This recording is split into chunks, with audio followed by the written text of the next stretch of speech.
말씀은 고린도전서 15장 10절입니다. 하나님 말씀은 고린도전서 15장 10절입니다. 고린도전서 15장 10절입니다. 그러나 내가 나의 된 것은 하나님의 은혜로 된 것이니 내게 주신 그의 은혜가 헛되지 아니하여 내가 모든 사도보다 더 많이 수고하였으나 내가 한 것이 아니요 오직 나와 함께 하신 하나님의 은혜로다. 아멘. 말씀 제목은 살아있는 신앙입니다. 말씀 제목은 살아있는 신앙입니다. 우리가 내 신앙이 살아있다라는 것을 어떻게 알 수 있냐면 하나님의 은혜가 내 속에 얼마만큼 있냐에 따라서 내 신앙이 살아있는지 살아있지 않는지를 알 수 있습니다. 많은 경우 우리가 신앙생활 하면서 하나님의 은혜가 늘 한결같이 은혜가 부어지고 또 그 은혜가 내게 넘쳐나면 좋은데 신앙생활 하다 보면 그렇지 못하는 것을 보게 되어집니다. 요즘에 제가 한국 기독교를 향한 또 우리 교회를 향한 고민들이 있습니다.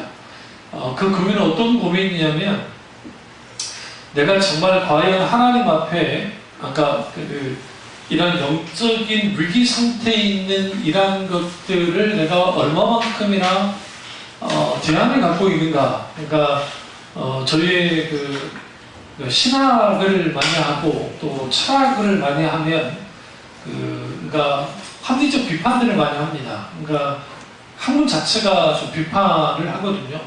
그래서 이 비판이라는 게 나쁜 비판을 말하는 것이 아니라 분석하고 그 다음에 이제 소논문을 쓰든 일반 논문을 쓰든 기존 학설에 대해서 비판을 다 해요. 그리고 또 나의 주장을 펼치는 게 대부분 책이 그렇고 그 다음에 글들이 그렇습니다. 그러니까 한국교회가 영적인 상태에서 어떤 상태이라는 것은 제가 설교를 통해서도 많이 여러분을 알도록 했고 또 실제로 많은 부분에 있어서 분별을 했죠.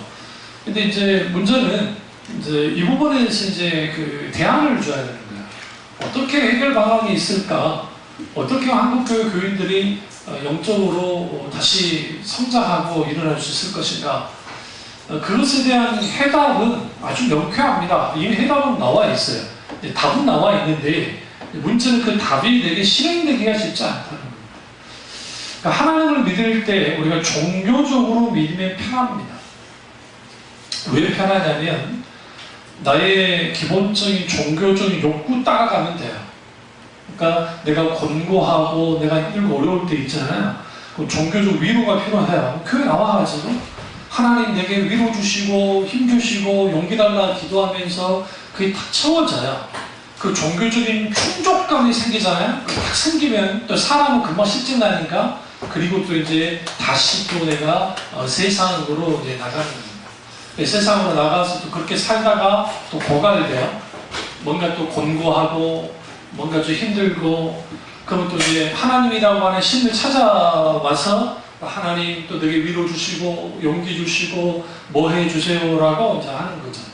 그러면서 이제 뭐에 굳어지냐면 종교화된 신앙을 갖게 되어지면 이제 내가 필요로 하는 하나님이기를 원하고 성경에서 하는 하나님을 그러니까 굳이 살아서 역사하신 하나님을 인격체이신 하나님을 알고 사랑하는 지속적으로 주님을 아는 지식을 갖는 게 필요 없어요. 왜 그러냐면 내가 필요할 때 하나님이 있으면 되고 내가 종교적으로 하나님 앞에 헌신 보내고 기도하고 헌금하고 봉사하고 뭐 하면 되니까.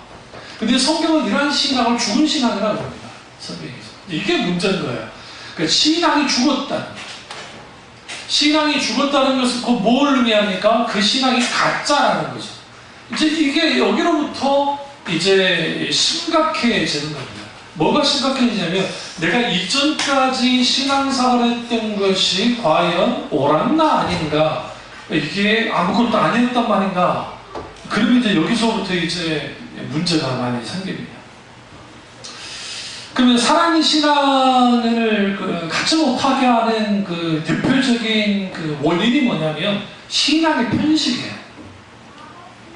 신앙의 편식이라는 말은 무슨 말이냐면 아주 보수적인 교단에서 아주 보수적인 신학교를 나와서 목회하는 목사님들 대부분 보면 철학책, 과학책, 심리학책, 상담학책 이런 책 필요 없다는 거예요.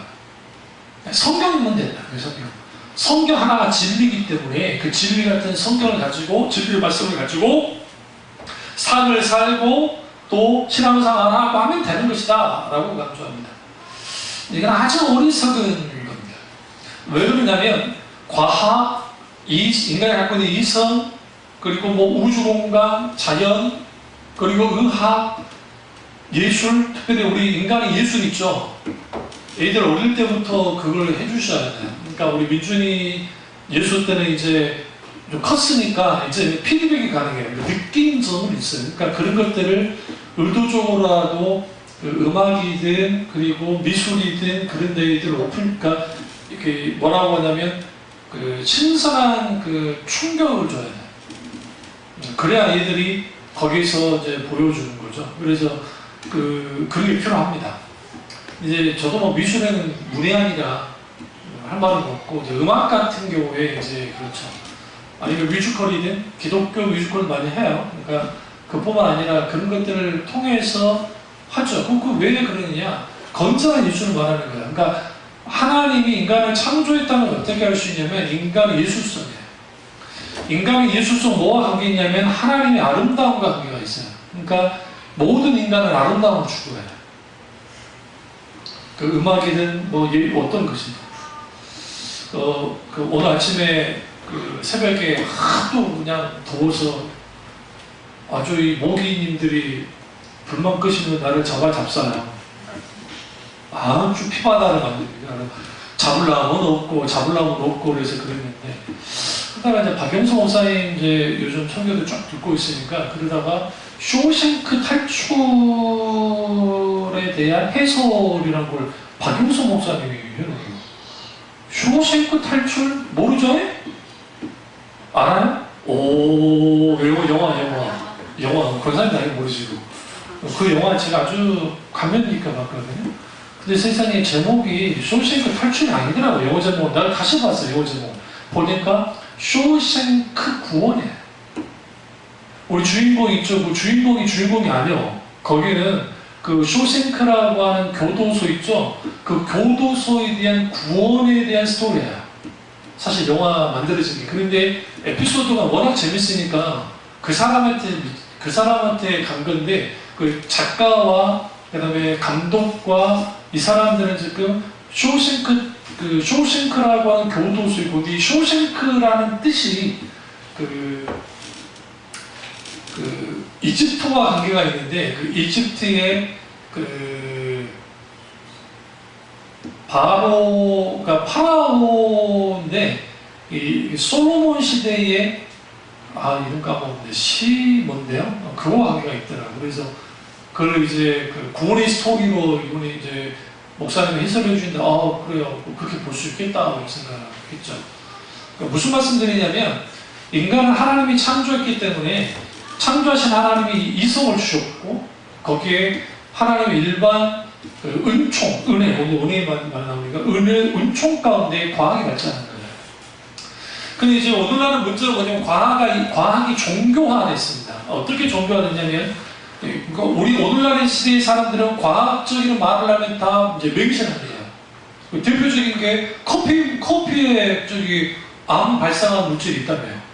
로스팅 하다가. 근데 여러분 그거 아세요? 그 커피만 문제가 있는 게 아니라 우리 참깨 있죠? 참깨도 그렇게 보면 로스팅한 거예요. 구우니까. 거기도 발암 물질 나와요. 근데 참깨에 대해서 말 못하죠? 큰일 납니다. 단문 나야 되는 거. 그러니까 그 곡물이나 그런 걸 로스팅하는 과정 가운데 자연스럽게 그게 나오는데요. 근데 이제 그 별다방 몰라요? 스타벅스 거기에다가 이제 붙이는 거 있잖아요. 어떤 주유에서 그냥 붙이지 않아도 된다. 당신 이거 많이 먹으면 암 걸리지도 모릅니다라는 걸 이제 미국 법원에서 이제 붙여라 했는데 그런 권고 사항이지 강제 사항은 아니다라고 이제 판단을 뒤로 물러섰어요. 그 주에서 아직은 그게 암이 되는지 아닌지는 모릅니다. 저는 어차피 상관없는 게 저는 메니들 때문에 커피를 못 먹어요. 제가 처음 믹스커피 끊는데 힘들었습니다. 믹스커피를 끓게 해준 게 우리 안수리 집사예요. 왜냐면 김태희가 나와 있는 안 좋은 믹서 아니고 좋은 믹서를 먹게 만들었거든. 본인 기억도 안 나는 거예요. 김태희 거 먹다가 그 다음에 이제 아메리카노에 대한 이제 그게 생겨가지고 그렇게 했죠. 그러니까 이제 그런데 이제 그 겹치고 이러한 하나님이 만들어 놓으신 세계 안에서 과학이 이제 신격화돼가지고 과학자의 말과 목사님의 말 중에 누구의 말을 더 신뢰할까요? 과학이에요. 그럼 왜 그러냐면 과학은 어떤 그 관찰을 통해 그 다음에 관찰하고 그 다음에 그것을 실험을 해서 증거를 낸다는 거죠. 근데 여러분 이게 참 웃긴 게 황윤석 씨도 그렇고 가짜들이 생각보다 많아요. 가짜 결과를 내는 경우가 많아요. 아니면 짧은 결과인데 뻥튀기 시키는 것도 있고 그걸 통해서 사람들이 이제 과학 맹신주의에 빠졌어요. 오늘 시대의 사람들이 의학 맹신주의에 빠졌는데 근데 이 시대의 과학이 그 감기를 못 고치는 거 아세요? 우리 생각에는 감기를 고친다고 생각하지 않는데 증세를 완화시키고 우리 몸이 그걸 이긴 거예요.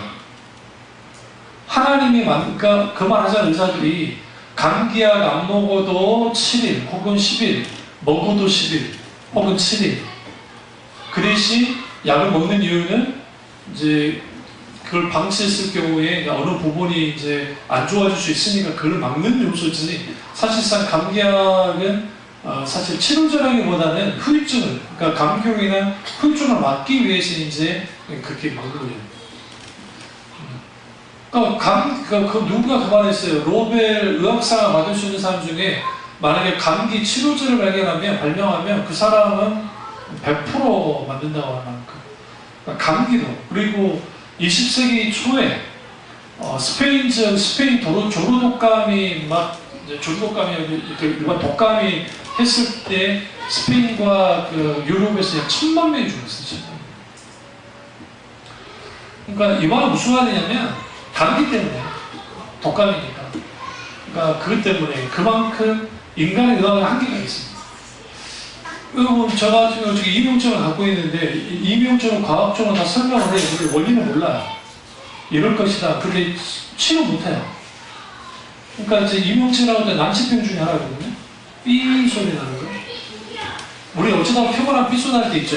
그러고 끝나잖아요. 근데 이거는 이제 계속 나는 거예요. 근데 사실은 이게 뇌에서는 전혀 이상이 없어요. 뇌 이상은. 뇌 이상이 아예 없는데 삐 소리가 나는 거예요. 가짜 소리, 가짜 소리. 그러니까 뇌가 보내는 가짜 소리인데 우리 귀에는 진짜 소리로 들리는 거예요. 이 소리가. 근데 이걸 고쳐야 되잖아요. 그럼 이제 여러 용법이 있는데 어디 전단지 같은 거 한의학 한방에서 이제 100% 고친다는 소리가 그게 웃기지 않나요? 고쳐지는 사람도 있지만 그 대부분이 잘 안 고쳐져요. 그러면 이제 그 병원에서 뭐라고 하냐면 소리비라고 그러고 제가 가봤었지만 회피요법이에요. 회피요법. 어떻게 회피하냐 이 소리를 회피하는 거예요. 그리고 다른 소리로 이제 그 대체하는 거죠. 그것처럼 인간의 소위 말하는 과학이라는 것이 어마어마한 발전을 이루긴 했지만 한계를 분명히 갖고 있는데 오늘날의 사람들이 그 한계가 없을까라고 생각합니다.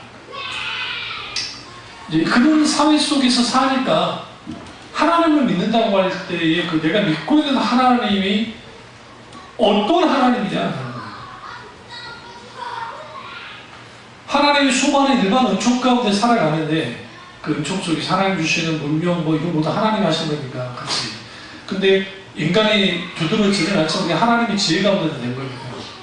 그러니까 그런 속에서 이제 인간이 만들어낸 그 문명이 있지만 그 속에는 양면이 있는데 하나는 긍정적으로는 아주 좋은 부분이 있죠. 그러니까 사람들이 정말 75억이나 될 만큼 사람들이 살아 넘치는 그런 나라, 지구를 만들어냈고 반대는 수많은 나라를 만들어냈다는 거죠. 이런 속에 신앙생활을 해나가요. 그럼 내가 믿고 있는 하나님이 살아서 역사하시는 하나님인데 그러면 내 믿음이 정말 살아서 역사하는 믿음을 갖고 있느냐가 중요합니다. 그게 신앙의 편식이 문제인데 대표적인 게 은사주의와 오순절적인 신앙입니다. 오순절주의 신앙. 그러니까 은사주의는 말 그대로 막 으쌰으쌰 막 강력한 성령의 역사 막 그런 거예요. 눈에 보여지는 일들. 저는 그런 곳에서 자라는 사람이기 때문에 누구보다도 은사주의가 뭔지를 잘 알아요. 내 고모님이 은사주의자였고, 그리고 내가 학생 때 한참 80년도 중후반에 예언의 은사가 소위 유행을 탈 때가 있었어요, 유행을. 근데 제가 예언기도도 받으러 갔던 사람 중에 한 명이에요. 그때 분별력이 잘 없어가지고. 그러니까 그러면서 거기에서 막 강력한 성령의 역사에 대한 것들은 누구보다도 많은 경험을 했던 사람이니까. 근데 그럼에도 불구하고 공허해 있어요. 왠지 모르는 공허함이 있어요. 그리고 개인적인 하나님과의 친밀함이 있었기 때문에 하나님의 놀라운 정말 신비로운 성령의 역사가 내게 정말 너무 많았단 말이에요. 너무 많았는데 그래도 과연 이 신앙이 옳은 것인가에 대한 그 의문 하나 가졌어요. 그러면서 하나님 나를 이끈 게 뭐냐면 강력한 말씀으로, 그러니까 말씀과 성령의 역사의 조화가 있어야 그게 균형 잡힌 것이 성경에서 말하는 살아있는 신앙이지 한쪽으로 치우쳐 있으면 안 돼요. 그러니까 아주 막 열심히 기도하고 종교적으로 막 하나님의 영광을 위해 산다고 하면서 막 해요. 막 부르짖고 기도를 해요. 사람을 들여다보면 세상 사람과 다를 바 없이 사는 사람들이 있어요. 그러니까 교회에서 막 열심히 기도하는 거예요. 그게 우리 이제 부끄럽지만 이제 목사들이 왜 그러냐면 우리는 이제 노예할 때 노예 회의를 하거든요. 회의하기 전에 두 가지를 먼저 하는데 하나는 예배를 먼저 드리고 그 다음에 성찬식을 드려요. 예배 때마다 이제 노예자 목사님이나 또 대표기도하는 목사님들이 하나님 이제 성노예, 거룩한 노예가 되게 하시고 서로의 주장을 하기보다는 하나님 서로 섬기고 들을 줄 알고 겸손하고 또 우리가 다투지 않게 해달라고 기도를 합니다. 그리고 이제 성찬식 때 또 되잖아요? 그러면 똑같이 또 이제 우리 주 안에서 하나이고 주님의 피값을 사신 이 성찬의 참여를 통해서 진정한 거룩한 노예가 되기를 원합니다. 하고 이제 밥을 먹어요. 점심때. 밥 먹고 이제 2시에 이제 회의하고 이제 회원 전면까지는 똑같아요. 이름 불러요. 다시 부르고 거기까지는 괜찮은데 이제 본의제 들어가면 이제 우리 국회의원을 본 거 똑같이 돼요. 우리 국회의원들 막 싸우죠. 여당 나랑 싸우듯이 똑같고 목소리 큰 사람이 나와갖고 막 그래요. 그래도 안 되면 또 법이야! 그럼 이제 법이오면 길어져. 근데 법 소리 나오면 이제 도망칠 준비를 해야 돼요. 어떻게 하면 도망칠까? 왜? 길어집니다. 거기에서 이제 이런 말 하면 좀 부끄럽습니다만은 육탄전이 일어나기 직전까지 가요. 목사 사업에 있을 수 없는 일들이 벌어져요. 제가 신학생 때 그걸 보고 시험 들었어요. 내가 신학생 때. 아니, 그러니까 선배 목사님들이 그런 거를 봐야 니네가 이제 성숙한 목사가 된다길래 뭣도 모르고 회의장 갔다가 나가차기까지는 아니더라고. 이야, 심각하게 하는데 내가 이전에 봤던 저 목사님이 그런 목사님이 아니었는데 왜 저런지? 그때는 어려서 그걸 몰랐어요. 근데 이제 내가 나이 들어보니까 그게 이제 자기들끼리 어떤 세력이 있어가지고 세력에 의해서 만들어진 충동이. 이 정도 제 나이가 됐으니까 뭐 그거 한다고 신불가 그런 것도 없어요. 또 싸운다고다 그래서 많은 것에. 근데 왜 그런 일들이 벌어질까? 정말 하나님이 살아서 역사하신 하나님이시고 그 살아계신 하나님이 성노예에 함께 하신다고 한다면 그 다툼이 적어야 되는데 그게 다 자기들 이익과 욕심에 의해서 다 그런 거거든요. 자리싸움을 하는 거니까 참 보기 좋지 않죠. 근데 그런 일들이 죄송 맞습니다. 은사주의나 오순절주의에 많아요. 물론 장로들은 없진 않겠죠. 감독은 없진 않겠죠. 측근은 없진 않겠죠. 근데 그 부분이 있고 그리고 계속적으로 뭐냐면 소위 체험을 해요. 그러니까 체험을 강조를 하다 보니까 성경은 체험을 위한 하나의 그 바탕이 되는 거야. 그러니까 말씀으로부터 멀어지기 시작해요. 이런 시간 금방 무너집니다. 쉽게 무너져요. 전 많이 봤어요. 그러니까 과거 제가 80년도 그 시점에 입신이 많이 일어날 때예요. 입신 많이 들어보죠. 뭐 권사님 잘 아시겠지만 입신 그런 역사가 많이 일어났다는 거예요. 천국 보고 오고 천국. 그 천국 간중 테이프가 많이 돌아다녔고 그 시대에. 근데 내 1년 선배 누나가 철학 기도하다가 천국 보고 왔다는 거예요. 그냥 대처로 뻗어가지고 사람 숨을 쉬고 하는데 그냥 어떤 보면 사람 죽은 것 같아. 근데 숨을 쉬고 있어. 그래서 깨어났는데 천국 갔다 와서 저 간증 가자. 후에 어떻게 된 줄 아세요? 그 시대의 전문용어로 닭장 가서 놀았어요. 닭장 알죠? 왜 모른 척이에요? 웃기네. 디스크 때 막 노는 거 있잖아요. 그 닭장 가서 놀았다는 거예요. 말도 안 되죠. 그 큰 은혜를. 그래서 안 되겠어서 내가 후배지만 교회 왔길래 잡아다가 이제 이야기를 했어. 닭장 간다는 소리를 들었는데 진짜냐고. 그러니까 말 안 하냐고. 왜 그러니까 하나님의 그런 놀라운 은혜를 경험했는데 왜 그러냐고. 그러니까 이게 감당을 못했다. 그리고 자기는 그 입신하고 싶은 것도 아니고 그냥 그때 기도하다 그렇게 된 건데 나는 원래 그냥 자유로운 영혼인데 그런 경험을 해가지고 그런다고. 그때 제가 알았어요. 뭘 알았냐면 종교적인 체험이 아주 중요하긴 해요. 영적 체험이. 그러나 그 영적 체험이 믿음을 지탱시켜주거나 믿음을 생성시키지 않는다는 알았어요. 믿음을 드리는 사람에 들으면 그리스도의 말씀으로 말미암니라. 하나님의 말씀으로 말미암아 된다는 거라. 그러니까 그런 그 놀라운 역사심이 있었는데 신앙의 편식이 있는 거예요. 그러니까 교회들마다 말씀과 성령의 조화 가운데 있는 교회들이 쉽지 않아요. 실제로. 왜 그러냐면 한쪽으로 가는 게 편해요. 그래서 블로블로 하는 데는 블로블로만 가는 거예요. 그리고 말씀을 중심으로 하는 교회는 말씀 중심으로만 가는 거예요. 소위 말하는. 그러다 보니까 신앙의 편식 속에서 뭘 경험하지 못하냐면 살아서 역사하는 신앙을 갖지 못하는 거예요. 그러니까 안타까운 건 그거예요. 그 어떤 무언가를 놓고 기도를 하는데 그게 나올 줄 믿고 기도하는 것이 아니라 안 나올 줄 믿고 기도하는 경우가 많다. 그러니까 종교적 위로 주는 정도. 신주의 간사 엄마가 그랬다잖아요. 뉴교회 목사님은 기도할 때도 조용조용히 하고 빨리 끊으니까 좋은데 잘못 걸려가지고 한번 어떤 목사님 기도를 해줬나봐. 침을 튀겨가면서 머리를 잡고 막 계속 했나봐. 그러니까 오래 있나봐. 그러니까 나는 다시는 기도 안 받는다고 그랬거든. 그 목사님이 안 나올 거 믿고 있다는 말 아니에요. 그건 아니고. 그럼 왜 그렇게 기도하는 줄 아세요? 세게 기도해야 세게 역사한다고 생각하니까. 진짜로. 은사주의자는 그 생각을 갖고 있어요. 그래서 우리 고모가 기도할 때 우리 등짝을 이렇게 계속 때리면서 기도했어요. 그 등쳐도 좋지도 않아요. 빽빽 말라가지고 고생을 많이 해가지고 키도 뭐 그렇게 크지도 않는 고모가 평생을 기도하면서 이제 또 치면서 바닥 치면서 했던 분이라 한데 등짝 때는 얼마나 아픈데. 진짜로.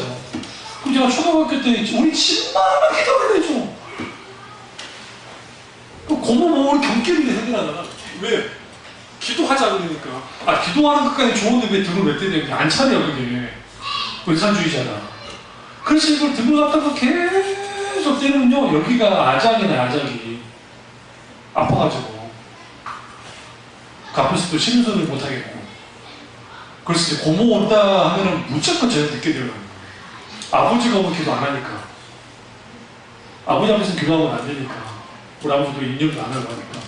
근데 우리 아버지만 없으면 어떤 모르고 들어왔다가 고모가 와 있을 때가 잡히면 기도가 어느 정도 하는데 20분 이상을 해요. 한 번 기도하면 그게 틀리다는 게 아니고 나쁘다는 것도 아닌데 왜 그러느냐면 그렇게 기도해야 성령의 놀라운 역사가 나타나거든요. 그러니까 뜨겁게 기도하기 틀렸다는 건 아닙니다.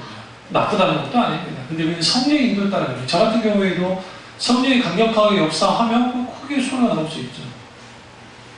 또 아닐지 않을지라도 그렇게 기도를 합니다. 가장 중요한 건 뭐냐면 주님이 그 시점에 만지시는 거예요. 우리 교회에서 하나님의 역사하셨던 것들이 굉장히 많아요. 그러니까 신주관사 어머니 뭐 그때 눈수술을 했을 때도 의사의 말은 지금 시력이 그렇게 됐지 않을 거라는 생각 거의 나왔을 거고, 하나님 놀랍게 하셨거든요. 그러니까 그게 뭐 가서 막 신주 어머니를 잡고 주여 믿습니다 눈을 갖다 쑤셔가면서 쫙 근다고 되지 않는다고. 그게 태백산 기도원이 그렇게 있다. 태백산 기도원이 그 영향을 받아서 안찰이라고 해서 막 사람 눈을 갖다가 이렇게 막 찌르면서 막 하는 기도가 한때 80년도, 90년도 유행했어요. 그러니까 그런 것들이 뭐냐면 그러니까 신앙의 편식 속에서 한쪽으로 치우쳐 있으니까 소위 그 우리나라는 선호한 게 박수 무당 중에 학습 무당보다는 뭐예요? 원래 그 근본적인 그 내림굿 온전히 한 그런 무당을 원했거든요. 학습 무당은 배워서 하는 무당이고 진짜 무당은 진짜 그런 무당, 왕무당이라고 그러는데 그 왕무당에 대한 어떤 그 가안에 있었기 때문에 설교사들의 기록도 많이 나와요. 그런 것에 대한. 그러니까 그런 식의 소위 말하는 샤머니즘과 기독교라고 하는 것들이 짬뽕이 돼가지고 그렇게 이제 나오는. 또 하나는 이제 이성주의를 가면 이제 인본주의. 그 인본주의의 특징은 인간의 중심이잖아요. 그러니까 세상이 추구하는 돈, 권력, 명예, 성공, 사회적 지위, 편안함, 안락함 이런 것들을 다 추구해요. 율법주의, 기복주의, 인본주의 이 세 가지 공통점은 뭐냐면 탐심이 기초예요. 인간의 탐심. 그러니까 가지는 이렇게 뻗어나왔어요. 율법주의로 뻗어나왔고 그 다음에 기복주의로 뻗어나와 있고 한쪽은 또 뭐예요? 그 인본주의로 빠져나왔지만 그 한 뿌리는 뭐냐면 탐심이 있어요. 인간의 탐심, 욕심. 그래서 그 율법주의는 철저히 자기 의와 그리고 공덕 신앙이 묶여 있고 인본주의는 철저하게 자기 중심이에요. 그러니까 자기가 중심이 되는 거예요. 하나님이 중심이 되지 않고 자기가 중심이 되어져서 모든 것을 결정하는 거죠. 그리고 하나님은 그것에 대해서 뒷받침해주는 정도면 되는 거야. 그게 인본주의고. 그 다음에 기복주의는 이제 인간의 가장 근본적인 것인데 그게 뭐냐면 복이에요. 복에 대한 갈망. 그래서 그 복 주는 분으로서 이제 하는데 그 복은 어떤 복이냐? 세상에서 말하는 그런 복을 받으면 되는 거야. 그러니까 복 받기 위해서 뭐가 필요해? 정성이 필요하고 그래서 신을 움직여야 돼. 하나님과의 신을. 그래서 하나님과의 신을 움직이기 위한 어떤 것들을 해야 된다는 거죠. 그게 이제 소위 말하는 기복주의. 근데 전 세계에 있는 그 종교 형태는 다 기복주의에서 다물어져 있어요. 그러니까 원래 우리 한국 불교가 지금 이 불교와 전혀 달라요. 그러니까 자신 있게 말할 수 있어요. 이거는 제 말이 아니고 불교 내에도 개혁하자고 하는 분들이 있는데 언제부턴가 불교가 그렇게 기복주의로 간다는 거예요. 기복주의. 그러니까 대승불교의 출발이 그렇지만 소승불교의 도꼬로 올라가면 거기는 인간의 그 인생을 깊이 우주만물이나 자연을 깊이 이해하고 그리고 그 인간 철학을 깊은 인간 철학을 그 기초로 해서 깨닫는 거거든요. 깨달아서 부처가 되는 거예요. 그게 중심인데 어느 날인가 부처님이 가서 뭐 3,000번째가 아니라 1,000번 그 절하는 거, 108번 절하는 거, 그 정성을 들이고 탑 돌면서 막 정성을 들여서 하는 것들, 그런 식의 소위 말하는 신앙 형태가 어떻게 있었냐는 거예요. 그리고 부처님 자체가 자기가 신이라고 한 적이 단 한 번도 없어요. 고타마시타라고 하는 그 이름이 인도 이름인데 깨닫는 자였어요. 부처라는 뜻이 깨닫는 자라는 뜻이에요. 그러니까 그 깨닫는 자로 끝나는데 그게 이제 그렇게 그 기복주의에 들어갔고 유교도 마찬가지예요. 유교는 인사상을 가지고 그러니까 학문과 그다음에 자기 도약을 통해서 이제 인간이 참된 선한 존재로 살아야 된다라는 거죠. 근데 이제 그게 뭐가 연결되면 제사와 관계가 돼요. 제사 또 하나의 효이다라고 하면서 그게 이제 나라에 대한 충성, 부모에 대한 효도, 그리고 백성을 어진 마음으로 돌보고 하는 것들, 그건 뭐가 나빠요? 좋죠. 그 명심보감 내용을 보시면 그 명심보감 내용이 기독교에서 말한 내용과 비슷한 게 많아요. 그런데 이제 거기에 뭐가 들어가기 시작했냐면 이제 기복주의가 들어가서 이제 그들도 의식과 형식이 아주 중요하잖아요. 의식과 형식만을 추구하고 거기 정신은 빠져버리죠. 이미 공자가 말할 때 정신은 빠져버렸고 거기에서 이제 이렇게 하면 복 받는다. 그래서 이제 일본 같은 경우에는 이제 이게 변질돼가지고 신도이즘이 나온 거예요. 신사. 불교도 따로 있고. 그러니까 불교 따로 있고 신사 따로 있는데 이게 짬뽕이에요. 기복주의와 도교가 다 짬뽕돼서. 그 일본 사람들이 그 신사에 가가지고 3번 합장하죠. 이게 이제 신을 깨우는 거예요. 그래가지고 거기다가 향을 피우고 일련의 행동들을 하죠. 그러니까 그런 것들이 기복주의가 바탕으로 해요. 그래서 점을 치거나 하는 것들, 뭐 도교 말할 것도 없고. 그럼 이제 이슬람은 어떠냐? 이슬람은 당연히 그들은 당연히 율법주의 안에 들어가 있고, 그들도 똑같이 기복주의로서 가고 있어요. 그러니까 그럴 수밖에 없는 게, 인간이 기본적으로 그들은 왜 5번 기도합니까? 물어보면 왜 좋아서 합니까? 아니, 좋든 싫든 합니다. 왜? 그렇게 하지 않으면 그들이 말하는 알라가 지옥에 가게 하니까. 지옥에 가게 하니까. 신이 두려워서 하는 거야. 뭐 좋아서 하는 사람도 있겠지만. 그러니까 그게 소위 신앙 형태고, 힌두교는 모든 게 신이에요. 이제 1억 8천만 신이 있다고 하는데 더 될 거예요. 왜 그러냐면 그 사람들은 그냥 다 신이에요. 다. 우리나라는요. 우리나라 신이 얼마나 많았는데. 우리는 대단한 민족에 부두막에도 신이 있어. 부두막 신. 우리 뒷뜰에 집 마당 뒷뜰에 주로 뭘 두죠? 장독대 주잖아요. 장독대 주면 장독대에다가 정한수 하나 떠놓고 신령 있게 빌었더니 그게 바로 우리 지금 이제 이 3세대 위에 올라가도 저렇게 좀 하면 아버지가 할아버지 2세대만 올라가다 우리 조상이 다 그랬다고요. 기독교가 빨리 들어오지 않는 이상. 그러니까 그런 속에서 자라나왔기 때문에 거기에서 기복주의 들어가 있고, 유럽 사람들 어떠냐, 미국 사람들 어떠냐, 기독교 역사 우리보다 오래됐잖아요. 그런데 아주 복을 좋아합니다. 그러니까 적극적 사고방식과 번영주의가 먹힐 수 있었던 이유는 뭐냐면, 인간의 기복주의적인 것은 아주 본성에 있기 때문에 그게 매력적이에요. 그게 현대로 같이 철학과 실용주의나 적극적 사고방식이나 이게 같이 짬뽕이 되면서 폭발력을 갖는 거예요.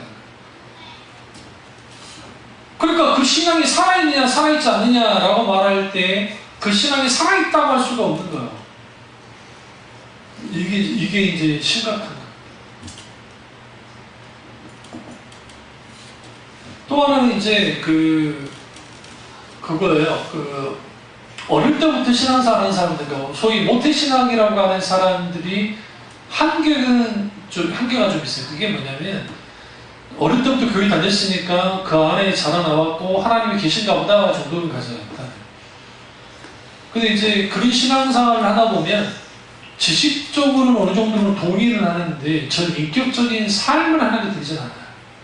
잘 못 돼요. 그러니까 제가 어릴 때 제가 모태신앙을 자랐으니까 제가 너무나 잘 알아요. 그러니까 제가 중학교 2학년 때 1985년인가 4년인가 그때 인격주신 하나님을 제가 만났기 때문에 지금의 제가 있는 거예요. 그러니까 만약에 그게 없었으면 저는 목사학위를 가지도 않았고, 저는 어디에서 뭐 먹고 살지는 모르지만 아마 요수는 벗어나지 못했을 거예요. 아니면 광주에 가 있었겠죠. 그냥 광주에 옮겼으니까 광주에 있겠죠. 그리고는 그랬겠죠. 그러면 이제 이렇게 모태신앙으로 자라난 분들의 강점은 신앙에 붙이면 크게 없어요. 그 문화 안에 있었고 그런 게 있으니까. 근데 이제 약점이 뭐냐면 인격체이신 하나님과의 실질적인 만남의 경험이 그렇게 많지 않아요. 너무나 많잖아요. 왜? 교회 안에서 자라나왔기 때문에.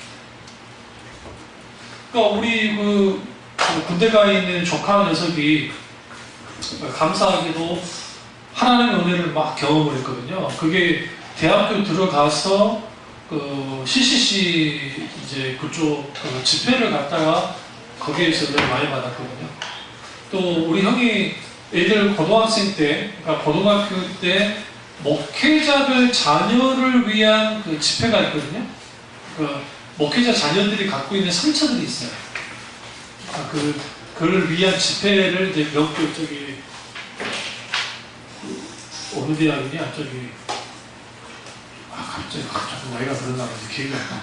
어쨌든 저기 명지대학교? 명지대학교에서 하면 제가 우리 큰 조카 녀석 제가 거기까지 데려다주고 온 적도 있는데 거기서 이제 집회 같은 걸 하고 거기서 하나님 앞에 이제 뜨겁게 회개기도 하면서 하는데 큰애는 그래도 은혜를 많이 받아가지고 그때 많이 깨졌는데 이 막내 녀석은 이제 그렇게까지 은혜를 못 받고 있다가 또 이제 목회하고 싶다는 생각을 했죠. 목사할까 말까 그랬는데 CCC 가가지고 엄청나게 은혜 받았죠. 달라진 거예요. 뜨거운 하나님의 놀라운 천 그런 경우에는 귀하죠. 그런 경우. 그래서 이제 그렇지 않고 이제 모태신앙으로 자라나는 분들이 인격시신 하나님을 계속 구해야 돼요. 그 하나님에게 찾아와서 만나는 그 하나님을 만날 때 신앙이 폭발적으로 달라집니다. 왜 그러냐면 예수 믿지 않다가 은혜 받아가지고 예수를 믿게 된 사람과 오랫동안 교회에서 있으면서 목사님 설교를 듣고 자라난 사람이 신앙의 시들적인 전환을 갖게 되어지면 이전에 있던 것들이 아무것도 아닌 거라고 생각하면 큰 오산이에요. 그것이 자양분이 돼서 이제 놀랍게 성장하게 되죠.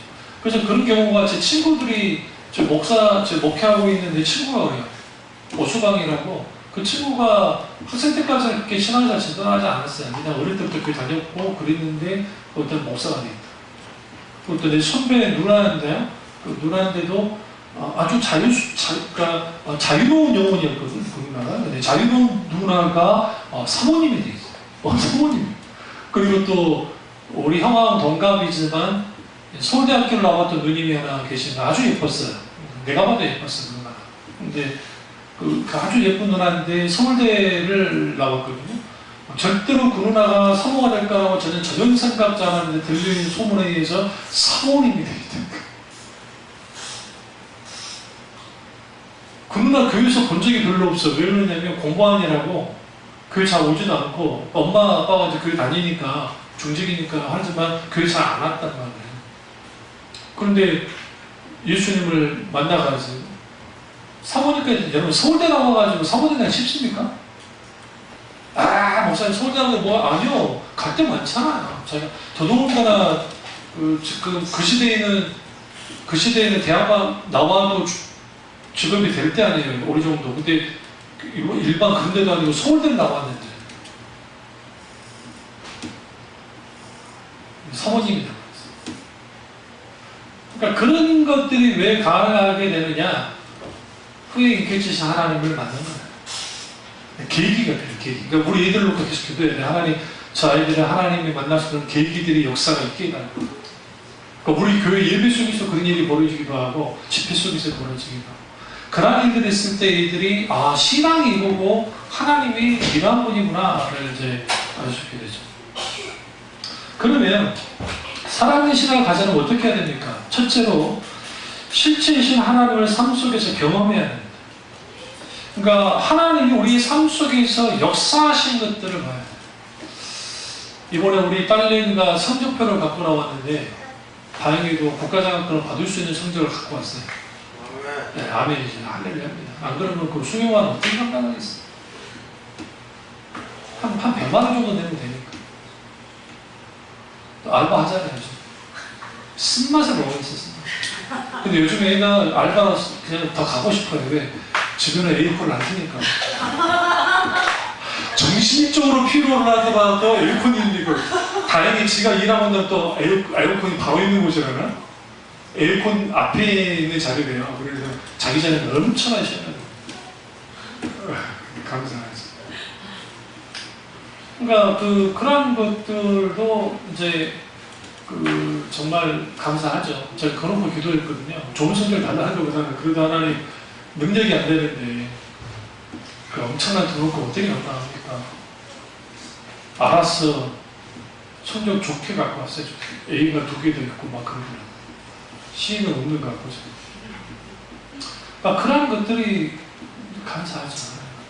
그러니까 우리가 살아서 역사하시는 하나님의 놀라운 역사하신들이 삶 속에서 있어야 되고, 특별히 우리 아이들 지금 뭐 유치원 보내기도 막 요즘 뭐 얼마나 겁나니까 하도 일들이 터지고, 아니 진짜 돌 갑진한 애 위에 올라타가지고 얘를 죽이면 어떡합니까? 그러니까 그런 별 상상할 수 없는. 그래서 여러분 애들 보낼 때 저도 우리 딸내미 뭐 알바나 우리 아들 할 때 제가 끼어 있으면 늘 기도합니다. 하나님 오늘 하루 자 이거 지키시고 보호 인도해 달라. 늘 기도하셔야 돼요.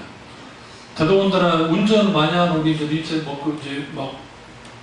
가끔 학교나 막 할 때 혹시나 모르니까 하나님 사고 이후로부터 해달라고 해서 기도해야 돼요. 그러니까 이제 목사님들도 보면요, 참 재밌는 게 이제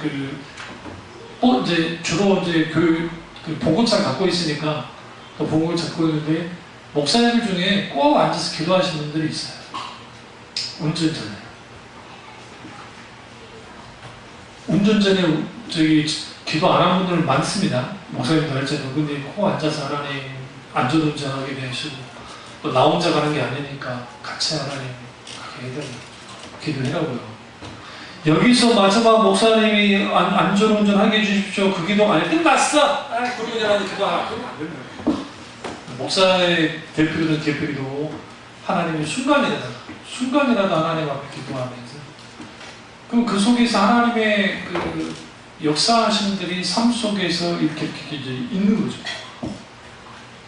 그래서 하나님을 경험하는 방법은 많아요. 일단 하나님 만나달라고 기도해야 되고 기도응답이에요. 대부분 하나님이 기도응답 속에서 하나님이 놀랍게 역사하면서 경험을 합니다. 그리고 말씀 가운데 있겠지 하나님을 경험을 해야 되고 우리의 삶의 여러 부분 속에서 하나님의 놀라우신 역사하심을 경험해요. 어디에 있어요? 삶에서. 그래서 우리가 하나님의 이러한 놀라우신 역사하심이 우리 삶의 현장 속에서 일어나면 달라지는 거죠. 은혜가 있고. 그러면 하나님이 정말 살아계시구나 해서 그 현존성을 경험하면서 지나가는 거예요. 그러니까 종교적인 신앙은요, 막연히 신이 있을 거라고 생각하면서 신앙생활 하는 거예요. 종교심이. 그런데 하나님이 계시다는 것은 인격적인 하나님을 경험하면서 하게 돼요. 어떤 사람 통계조사에 의하면 이거 이제 성인이 되어서 하나님을 믿는 사람, 그러니까 정말 진짜 믿음을, 참 믿음을 갖는 경우가 쉽지 않다는 보고가 나왔어요. 오히려 지금 10대짜 애들 있죠. 지금 우리 애들 말할 때 복음이, 말씀이 들어가야, 그 속에 말씀이 들어가줘야 성인이 돼도 믿음이 자라는 거예요. 적어도 20살 되기 전에 신앙은 결판이 난다고 해도 과언이 아닐 만큼 그렇게 되어서 그런 만큼 굉장히 중요하죠. 두 번째는 전인격을 다해 하나님을 섬겨야 돼요. 이 전인격을 다해 섬기는 것의 대표적인 게 예배예요. 예배가 온전히 세워지지 않으면 살아있는 신앙을 가질 수가 없습니다. 그래서 우리가 그 예배 속에서 살아서 역사하시는 하나님을 만나야 돼요. 여러분 혹시라도 어떤 시간이 나시면 명동 같은 데 갔을 때 쇼핑만 하지 마시고 명동 성당 같은 데 한번 딱 가셔서 한번 이제 잘 얻어 걸리면 미사를 볼 수 있어요. 쫓아내지 않으니까 뒤에서 조용히만 있으면 아무도 안 해요. 한번 딱 들여다보세요. 일어났다 앉았다 서고요 뭐 누구와 함께 스테파노여 우리를 위하여 기도해 주소서. 마리아여 우리를 위해 어쩌고 저쩌고 해 주소서. 성도와 함께 사제와 함께 여기 올렸다 내렸다 합니다. 그럼 쭉 한번 봐보세요. 그들은 그 자체가 성령의 은혜가 된다고 생각해요. 하나님 은혜가 있다고. 그러니까 참여한 자체가 은총이 부어진다고 생각해요. 그러지 않아요. 그래서 우리가 거기서 죽은 예배가 뭔지를 볼 필요가 있어요. 죽은 예배가. 의식이 죽었다는 게 아니에요. 이미 그들은 중재자가 하나님이시고 예수님이셔야 되는데, 성령님이셔야 되는데, 사제가 중재를 하는 거예요. 모든 거예요. 이게 한국교회도 들어와 있어요. 목사가 영적으로 영빨이 좋아가지고, 영빨 좋은 목사가 기도를 하고 막 이러면 거기에서 막 강력한 성령의 역사가 나타나고 거기에 된다고 생각. 아니요. 성령의 나타남은 여기서 나타나다라는 의미가 그 영어 단어가 제가 까먹었는데 그게 뭐냐면 헬라어 원문에는 지휘하라는 뜻이에요. 성령께서 우리의 예배 가운데 지휘를 하셔요. 그 지휘하실 때 지휘를 따라가는 거죠. 저도 지휘를 해봤지만 이 지휘자 안 보고 노래 부르는 그것들이 삑사를 냅니다. 뭔 말인지 아시죠? 이렇게 해가지고 이제 탁 해야 되는데 이게 삑사를 탁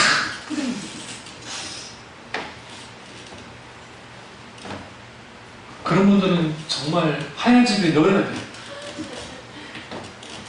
말 안 들어요. 안 봐. 아무도 안 봐.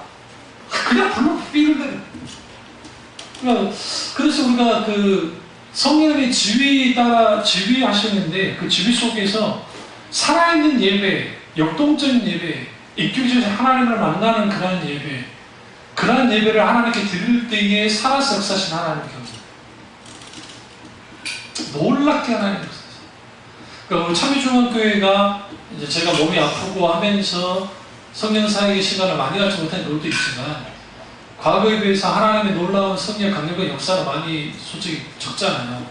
그 이유 중에 하나는 뭐냐면 우리가 예배의 회복이 아닙니다. 그러니까 하나님의 주신 그 예배의 회복이 분명히 있고 세 번째는 십자가 복음 위에 서야 돼요. 십자가 복음 위에 다른 복음은 없기 때문에 그 십자가의 복음이 우리 가운데 서야 돼요. 십자가의 복음에 서려면 반드시 예수 그리스도의 십자가의 죽음이 내게 어떤 의미가 있는지를 알아야 돼요.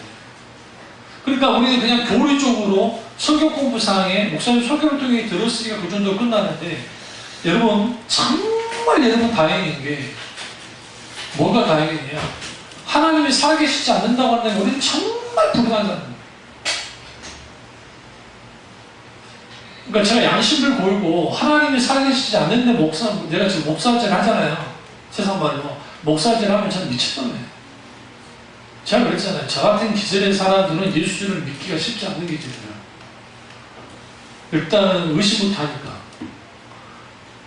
저는 저기 보이스 피싱 아니라 무슨 피싱이 와도 절대 안 넘어가요. 뭔지 아시죠? 전혀 안 넘어가요. 저는 일단 의심부터 해요. 왜 나한테 이렇게 공짜로 주지? 어쩌다 한 번씩 저기 대학교에서 막 공짜 나갈 때 있어요. 이제 강의 있어가지고 갈 때 있으면 그럼 저는 일단 의심부터 합니다. 왜 저 설마 내 저기 전화번호를 적어가지고 계속 문자 날려서 괴롭힌 거 아닌가? 그건 절대 안 하지. 근데 그냥 순수하게 줄 때도 있어요. 음료수로 순수하게 줄 때도 있고 똑같은 낼름 많아가지고 정확했을 때 그럼 뭐부터 앉아서 좀 관찰해요. 저 사람 남이 주는데 저 사람한테 그 이름을 적나 안 적나를 보고 아니구나 하고 되게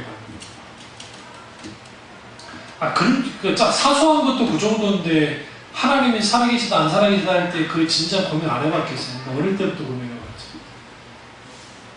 제가 하나님 믿을 사람은 아니에요. 형 때문에 형이 때리니까 마지못해 교회 나갔던 거예요. 뿐이고. 그런데 이제 입교시신 하나님을 만나고 난 다음에 비로소 아는 거예요. 그게 왜 하나님이 그때 그렇게 역사하셨고 왜 그런 고통과 병을 주셨는지를 알게 된 거죠. 그때 섰던 게 뭐냐면 십자가예요. 예수 그리스도의 십자가가 나의 십자가입니다. 예수 그리스도의 십자가의 죽음이 나의 죽음이 되는 거죠. 여러분 다른 데 놀러 가려고 하지 말고 미타도 그렇고 다들 마찬가지고 돈을 계속 좀 모아가지고 예루살렘을 가서 순교하세요. 순교. 영적 순교하시라고. 아마 이제 앞으로는 성수교가 더 힘들어질 겁니다. 유대법이 지금 발효가 돼가지고요. 이제는 그 이스라엘의 아랍인이 한 20% 되거든요. 그 사람들이 이제 제2등 공격이라고 했어요. 일본 놈들이 했던 짓을 그대로 한 거예요. 우리가 일제 치하에 있을 때에 식민이라는 말은 했지만 2등 공격이었거든요. 그 짓을 했어요. 그래서 아마 소요가 아주 이제 계속적으로 벌어진다면 5년 내에 괜찮아요. 내가 이제 이혼을 할 때 그때는 괜찮아요. 그 정도는 괜찮을 것 같고. 근데 이제 우리가 하나님 앞에 예수 그리스도의 십자가가 단순히 물리적인 십자가 실질적 2000년 전에 한번 이제 단번에 지셨고, 그 주님의 십자가 지속적으로 성령의 조명만 있을 때 내가 거기서 죽어지는 경우들을 염증합니다. 그랬을 때에 하나님에 대해서 아주 민감해집니다. 민감해져. 여기서 말하는 민감함은 나쁜 의미의 민감이 아니고 좋은 의미의 아주 민감해져. 아주 사소하고 작은 일 속에서도 오해를 받습니다. 여러분, 그 연예, 특별히 그 연기하는 배우들이 신앙생활하면 아주 깊이 할 수 있어요. 왜 그러냐면 이 사람들은 연기할 때 어떤 대상에 대해 자기를 투영시키면서 연기를 하잖아요. 그러니까 말씀을 들을 때도 이 사람들은 뭐부터 생각하냐면 그 상상을 하면서 그게 그려져요. 자기들도 모르게. 그러니까 더 깊이 감성적으로 거기에서 막 하게 돼요. 그러니까 그 탤런트 같은 그 연기하시는 분들이. 근데 이제 그런 것도 이제 필요하겠지만 더 중요한 성령께서 온전히 우리 가운데 뭐 하셔야 돼요? 역사하셔야 돼요.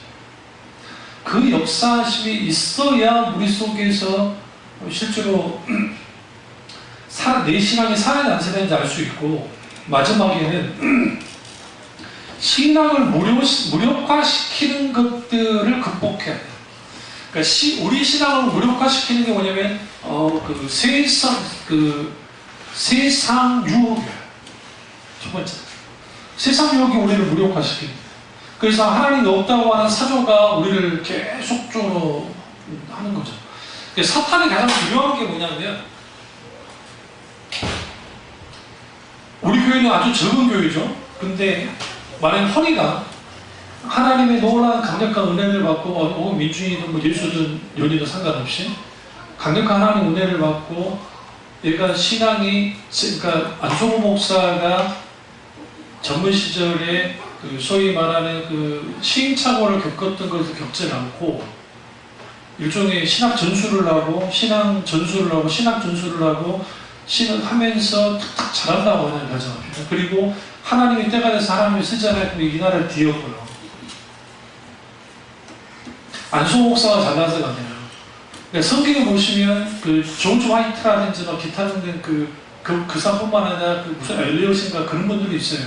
그러니까 그런 분들이 그 좋은 스승 밑에 있다. 그 스승은 큰 뭐 업적을 남기진 않았지만 하나님의 놀라운 은혜 가운데 그 자원을 이 소울스를 줬을 때 그걸 가지고 하나님이 놀랍게 시대를 뒤엎어버려요. 그러니까 하나님은 그러한 인물들이 이후의 세대에 있기를 원하고, 우리 때보다도 제 때보다도 우리 이후의 때에 목회하기 더 힘들 거고 더 그래요. 근데 그 시대가 무슨 시대가 될 거냐면 오히려 하나님의 부흥이 임할 수 있는 시대가 되는 거예요. 그러니까 하나님의 부흥은 신앙이 바닥이 났을 때, 예전에 말했잖아요. 조나단 에드워드 목사님이 부흥이 일어나기 전에 길거리 가다가 이제 깡패 녀석들이 해외에서 있는 일이에요. 뭐 유럽도 그렇고. 근데 수녀 있죠, 수녀를 갖다가 막 옷을 찢고 별짓을 했어요. 신부 있으면 신부를 막 몰매를 때리고, 그 다음에 교회당에 불을 쏴들었어요. 독일도 그렇고 뭐 유럽에도 일어났을 겁니다. 그게 뭐냐면 신은 죽었다고 하는 지체 이후에 일이긴 하지만 그 전에 있는 자유주의 신학이 막 판을 치니까 이제는 교회 가자는, 막 누군가 교회 가자는 교회 가는 사람 리치를 가라 막 그랬던 거예요. 영국은 말할 것도 없고. 그러니까 그런 상황이 됐을 때 사람들의 생각에는 교회는 끝났다고 생각했어요. 근데 영국 교회 조나단 에드워드 존 웨슬레라고 하는 정말 하나님의 귀한 사람이 예비되어졌고, 그분에 의해서 영국이 뒤엎어진 거예요. 즉 영국이라는 나라가 프랑스와 근본적으로 차이가 있는 게 뭐냐면, 프랑스 대혁명을 통해서 사람들을 엄청나게 죽이면서 프랑스 혁명을 했어요. 그러나 결과는 실패로 끝났어요. 프랑스 대혁명. 우리 역사를 모르니까 프랑스 대혁명이 성공했다 생각하는 그게 아니에요. 실패했어요. 왜? 나폴레옹이 등장해버렸기 때문에. 나폴레옹이 수준은 황제가 되어버렸어요.